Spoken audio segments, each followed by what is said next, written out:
consider and adopt the auditors মানব কল্যাণ ও সমাজসেবার অঙ্গীকার নিয়ে Bangladesh Lions ফাউন্ডেশনের ৪৯তম বার্ষিক সাধারণ সভা অনুষ্ঠিত হয়েছে রাজধানীর আগারগাঁওয়ে ব্লু স্কাই কনভেনশন সেন্টারে। সবাই দেশের বিশিষ্ট লায়ন নেতৃবৃন্দ, সংগঠনের দায়িত্বশীল ব্যক্তি এবং অসংখ্য সদস্যরা অংশ নেন।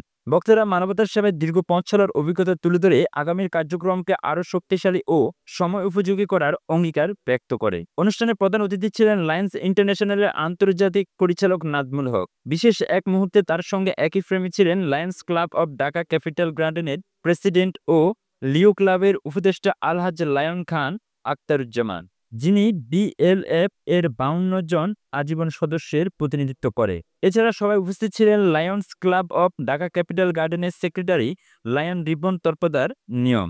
এছাড়া সবাই উপস্থিত ছিলেন Lions club of Dhaka capital গার্ডেনের সেক্রেটারি লায়ন রিফন তরফদার নিয়াম, পরিচালক মোহাম্মদ আবু সিদ্দিকী, সদস্য লায়ন এস এম আকাশ সংগঠনের সক্রিয় সদস্যরা। সভা শেষে অংশগ্রহণকারীরা আশা প্রকাশ করেন বাংলাদেশ লায়ন্স ফাউন্ডেশনের কার্যক্রম দিন দিন আরও সমৃদ্ধ হবে এবং সেবামূলক কর্মকাণ্ডের মাধ্যমে সমাজে অনুকরণীয় দৃষ্টান্ত স্থাপন করবে। সম্মানিত চেয়ারম্যানকে রাজাউল হক শুনু, তাকে আমরা বরণ করে নিতে পারি চেয়ারম্যান হিসেবে।